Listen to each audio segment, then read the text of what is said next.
فتح کیا تھا، اور یہ سلطان محمد الفاتح یہ جو تھا نا خلافت عثمانیہ کا ایک حکمران تھا، اور اس نے اس کو فتح کیا 1482 یا 1452 کے لگ بھگ عیسوی میں اس کو وہ فتح کر دیا تھا، ٹھیک ہے نا۔ اچھا جی، بنو امیہ کی ناراضگی کا سبب، بنو امیہ کی ناراضگی کا سبب اگر میں خلاصہ بتا دوں تو بنو امیہ عمر بن عبدالعزیز سے جو ناراض تھے نا، وہ صرف اس وجہ سے ناراض تھے کہ ظاہری بات ہے بنو امیہ نے جو لوگوں سے جاگیری ضبط کی تھی اور بیت المال کا بے دریغ استعمال کرتے تھے، اور اس طرح شاہانہ ٹاٹ باٹ کر جو ہے نا وہ رہتے تھے، اور کسی کی مظلوموں کی مثال طور پر ان کی حق اور یتیموں کا حق اور اس طرح اور بھی جو اسلامی باتیں ہوا کرتے تھے اس کی طرف وہ توجہ نہیں دیتے تھے۔ تو جب عمر بن عزیز خلیفہ مقرر ہوئے تو انہوں نے بیت المال کو جو ہے نا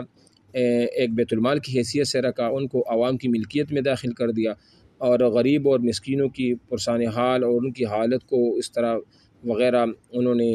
ایسے لوگوں کو جو ہے نا وہ بھرتی کرایا کہ جو جاتے تھے اور دیکھتے تھے کہ کوئی غریب ہو تو جس کو صدقہ زکوٰۃ وغیرہ وہ دیا جائے، اور اس طرح حضرت عمر کی طرح وہ شاہانہ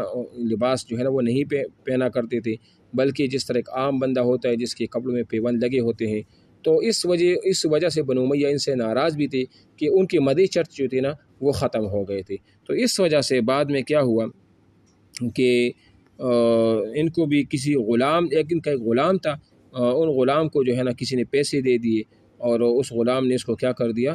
زہر دے دیا، اور اس زہر کی وجہ سے عمر بن عبدالعزیز جو تھے نا وہ وفات پا گئی۔ بعد میں آپ کو پتہ بھی چلا کہ میرا قاتل میرا غلام ہے، لیکن آپ نے اس کو معاف کر دیا اور کہا کہ جتنے پیسے آپ کو چاہیے میں آپ کو دے دیتا، لیکن آپ نے ایسا کیوں کر دیا؟ اس نے کچھ اپنی مجبوری بیان کر دی، بہرحال آپ نے اپنے غلام کو جو ہے نا وہ پھر معاف بھی وہ کر دیا۔ تو یہ تقریباً کے فضائل بھی ہیں اور کے خسائل بھی ہیں وغیرہ وغیرہ، چونکہ ہمارا تو اس سے کوئی کام لینا دینا نہیں ہے، لیکن کہ فضائل ہم پڑھ، لیکن آپ کو اتنا معلوم ہونا چاہیے کہ عمر بن عبدالعزیز جو تھا نا یہ کون تھا، کب پیدا ہوا،